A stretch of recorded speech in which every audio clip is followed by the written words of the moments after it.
Good afternoon. Thanks for joining us. Chuck Morse, Chuck Morse Speaks. We're discussing an issue of history today, the Holocaust, and how it relates to politics today. And I'm joined by Professor Stephen T. Katz from Boston University, the Slater Professor of Holocaust Studies.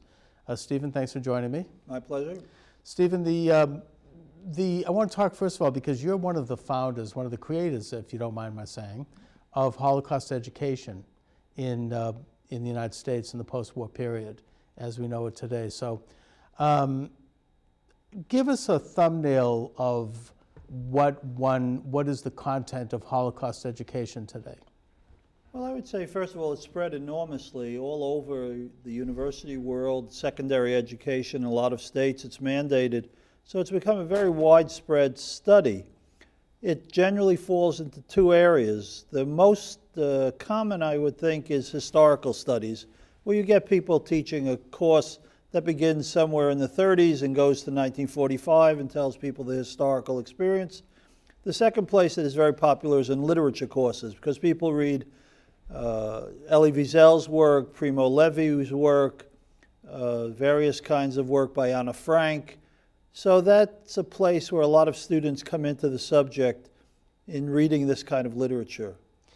Now, does as it's presently construed, does Holocaust studies open the lens to an understanding of the philosophy that led to the Holocaust? Because obviously we all realize, hopefully, or most do, the evils of anti-Semitism and the role that played, and that this is a lesson that I think is generally the predominant one that emanates from the Holocaust studies.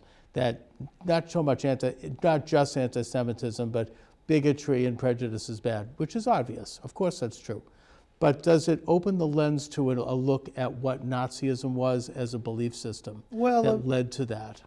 If it's well done, it does. It seems to me you couldn't possibly teach a course on the Holocaust and talk about the persecution of Jews, the murder of gypsies, Tzigana, the destruction of gays, without explaining what they were doing. This was not a thoughtless experiment.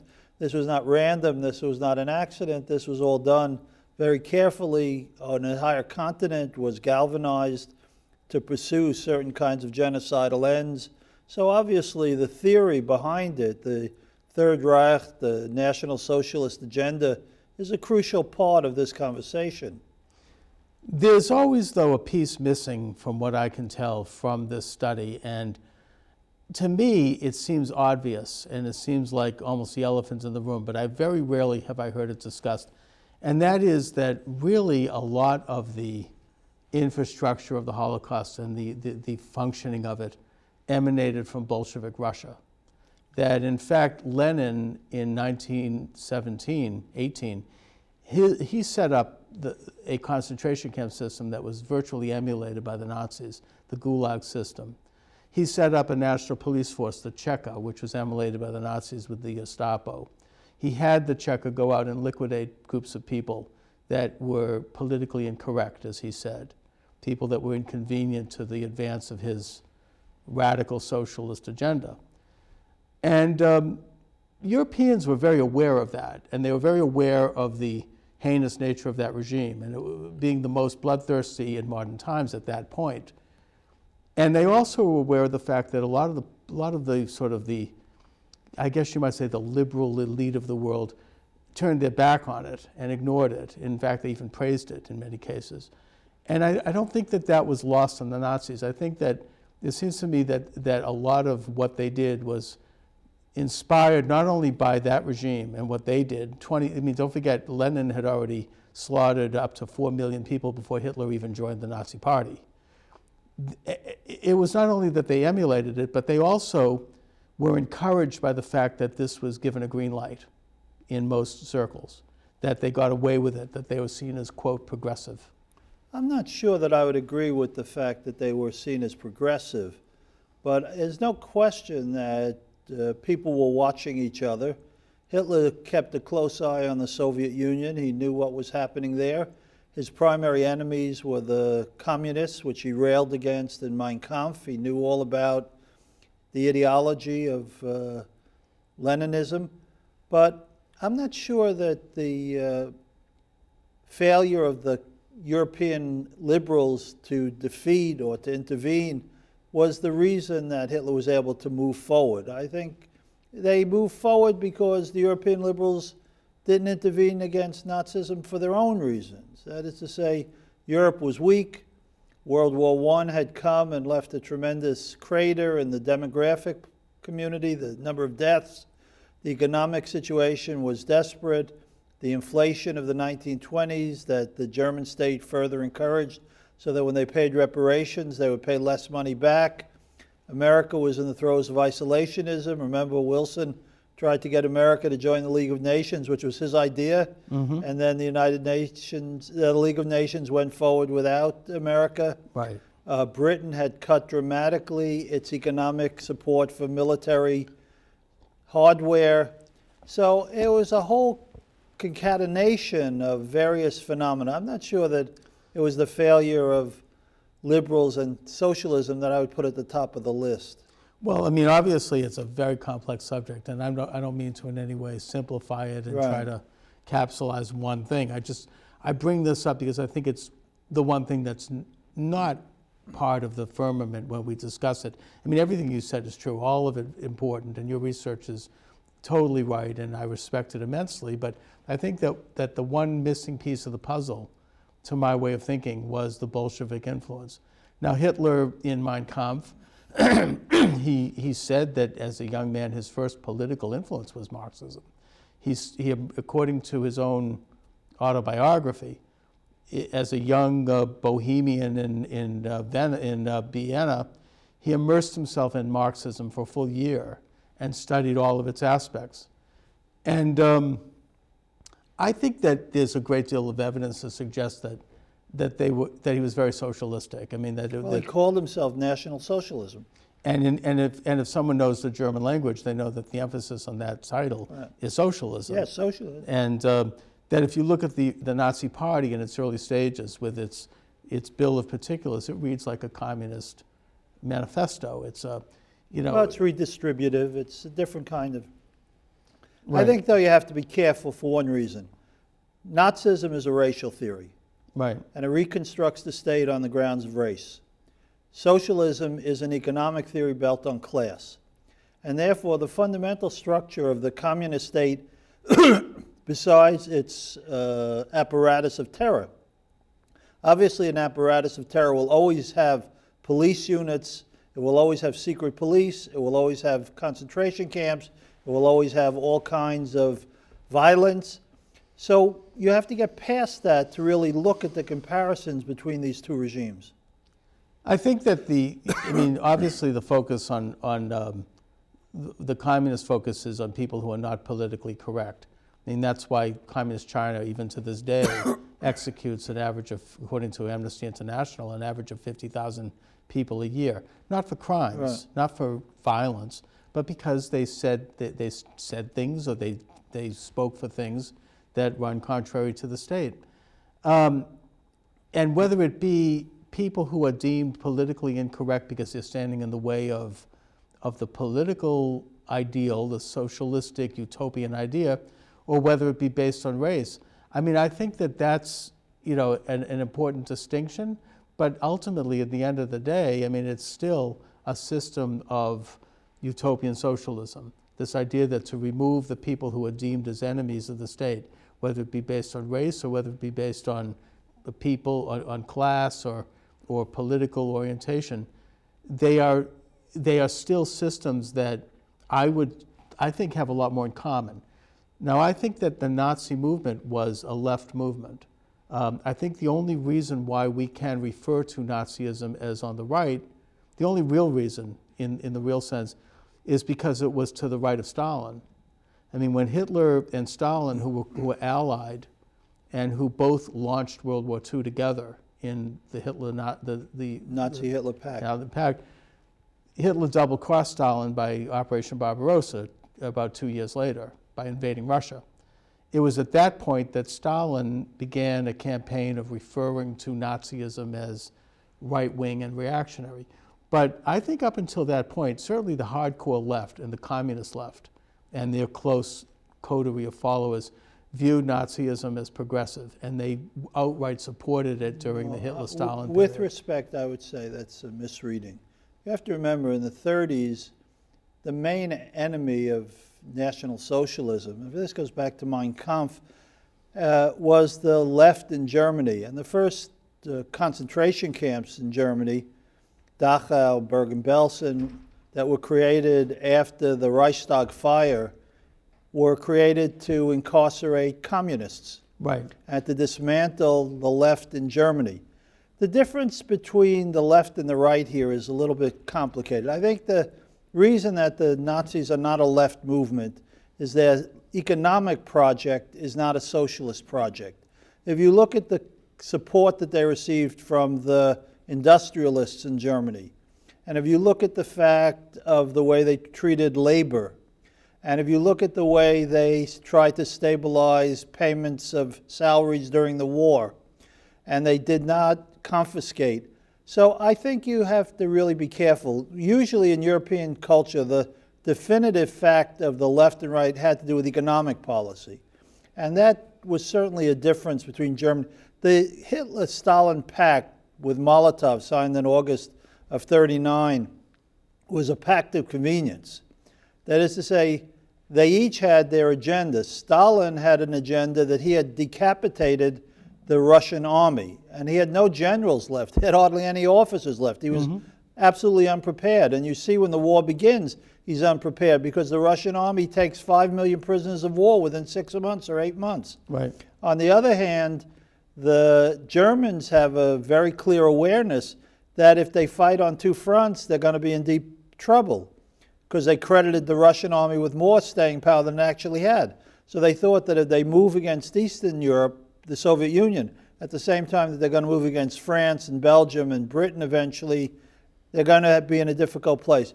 So the strategy was not based on an ideological sympathy. It was based on a pragmatic calculation that better we fight one side, win that war, turn to the other side, fight that war from a position of strength. So, right, and I think that also Germany and Russia had a tacit alliance going back to Walter Rathenau in the 1920s, and that they kind of, publicly were opposed to each other, but there's evidence that the Russians are actually helping Germany arm themselves, and they actually helped Hitler come to power. But we have a caller. Hello, you're with us. Thanks for joining us. Go ahead. I have a comment, and my comment is this. Any state system or ideology that fails to recognize the rights, the worth, and the dignity of human beings, that system or state is obsolete. I'm sorry, I didn't understand. I didn't totally get that, but I think he was asking about, and correct me if I'm wrong, the system that most respects the rights of the workers, and I think this gets into, one of my theses here, which is that, as I said, Nazism is not as far to the left as communism, which is total state control. But instead it forms what Mussolini started, who started out as a Bolshevik supporter and a communist, who developed what he called the Third Way, which was, he recognized that, and this could go back to Marx's Communist Manifesto, where he told communists to develop systems in their own states that would be amicable to the realities on the ground as a halfway step toward the ultimate goal. So he recognized that the Italians were, first of all, they were very Catholic, and secondly, that they were small business owners, that communism would not function right away there, so he developed a midpoint, fascism. And fascism developed a system by which certain corporations and industrialists would become a part of the government. They had called the Council of Corporations. Hitler emulated that by bringing certain monopolistic companies like Krupp and others into his government, and he gave them monopolistic powers in exchange for their support of the government. But I would argue that's a move to the left. I mean, that's not free market capitalism. No, but there's a lot of things other than free market capitalism that aren't socialism. That is, socialism is you take over the Krupps and the Siemens and the Volkswagens and you'd redistribute the income, and you control the means of production according to Marxist theory. Right. None of that happened in National Socialism. National Socialism's economic policy was not redistributive in that way. It did not. It was self-interested, and it believed in what we would call the unification of all of these things under state control. But that was a different kind of policy, because these companies still worked at a profit. And these companies still produce goods and services for contractual profit wages. And their workers were paid according to a certain set scale. Certainly it was limited by the government, but they were not socialized in the same way. So one has to be a little cautious in the way you compare the different kinds of economic structures, political structures. And fascism in Italy was a third complicated. In Italy also, the communists were very strong eventually, but as nothing works in Italy, socialism didn't work in Italy either. So Right. That's a special situation. I guess that my thesis here, though, is that by welcoming in certain businesses into the government, it was the step toward what the communist ideal is, which is that the government becomes the corporation. There's only one. I mean, one of the first things Lenin did was abolish unions, and he abolished private corporations. The whole country became one big union, one big corporation. Germany, Italy, these countries weren't ready for that. The people would not accept that.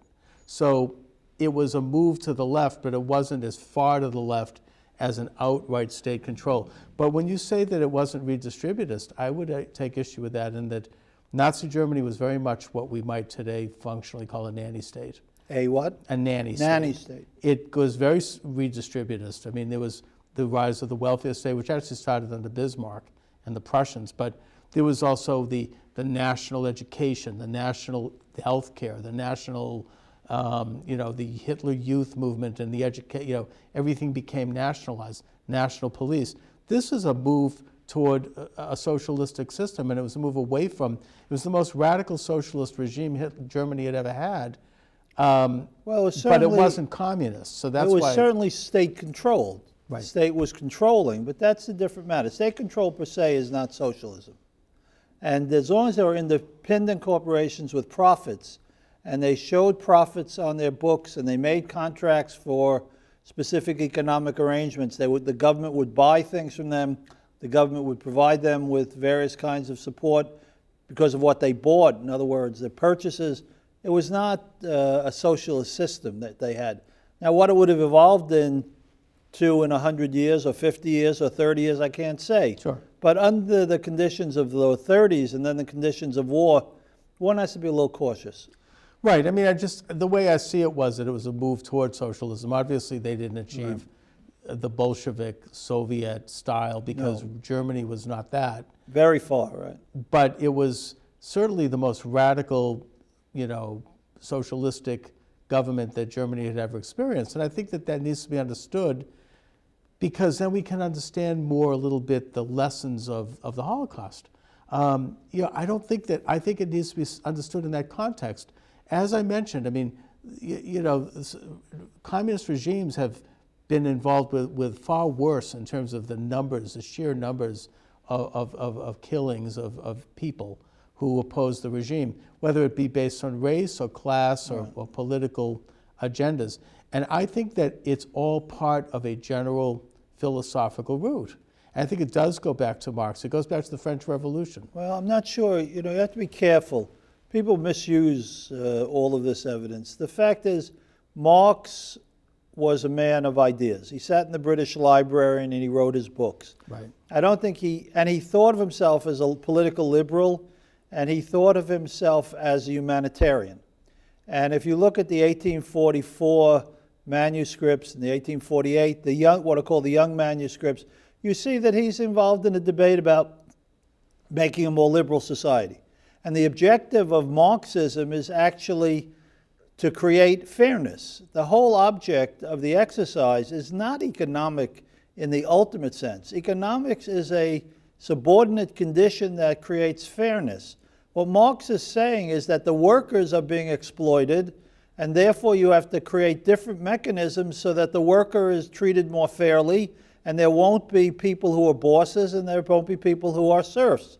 So the whole enterprise of Marxism and its theoretical construct in the 19th century is a move towards social justice. Now, what happens to it as a political movement when it gets tied up with Leninism and Stalinism and Bolshevism and Chinese communism and Che Guevara and Venezuela and so on, that's another matter.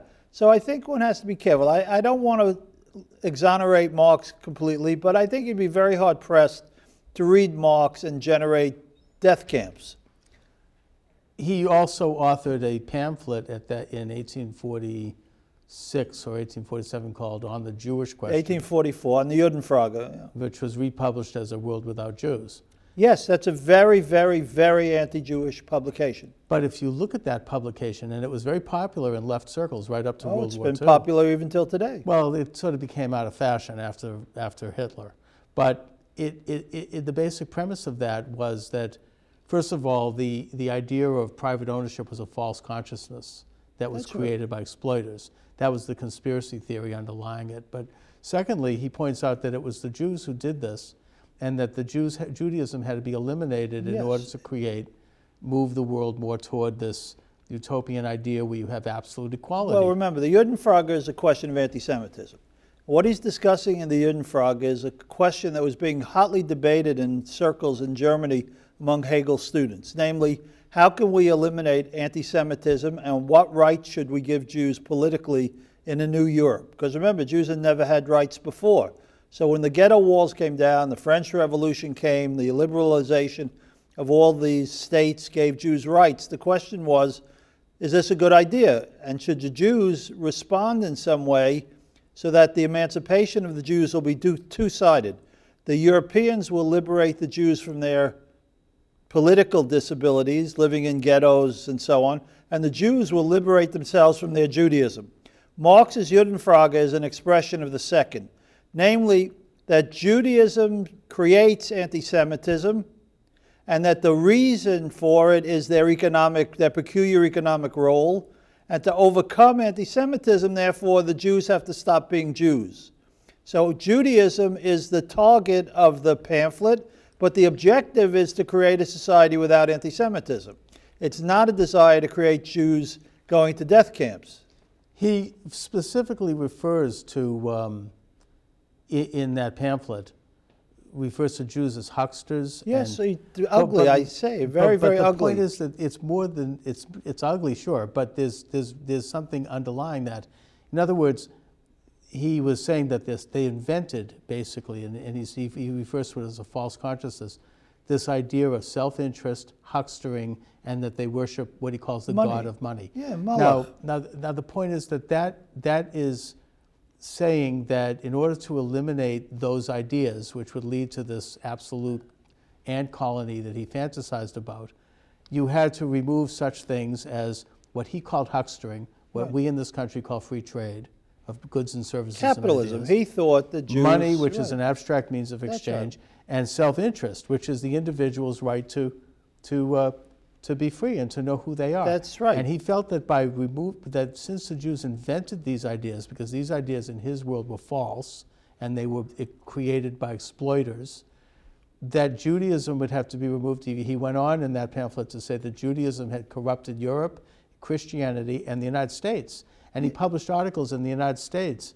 I agree with you, Chuck, that introduced this. I agree with you, but his problem and his solution was not to murder the Jews. His solution was to murder Judaism, which is a very big thing. It's very close, though. Well, it's not. One is a kind of a project of assimilation and acculturation. And he did use language like that Judaism would have to be utterly annihilated. But Judaism, he was against Judaism. So, for example, he said when Christians are capitalists, they're Jews.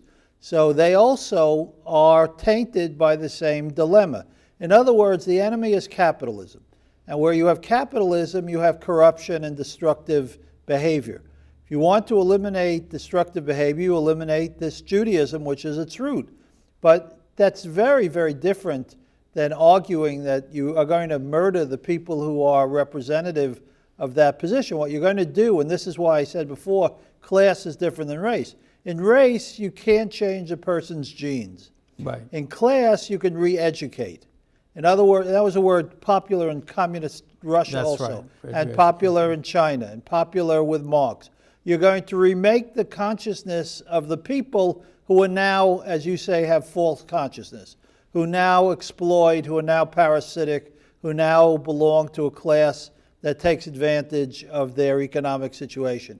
But that's a different thing. One has to be very cautious here, not to confuse. You have to be very careful not to confuse Marxism, which you may disapprove of, and for historic reasons deserves to be disapproved of. It's caused an enormous amount of violence and terror and other things. But it's not the sole cause of all that terror.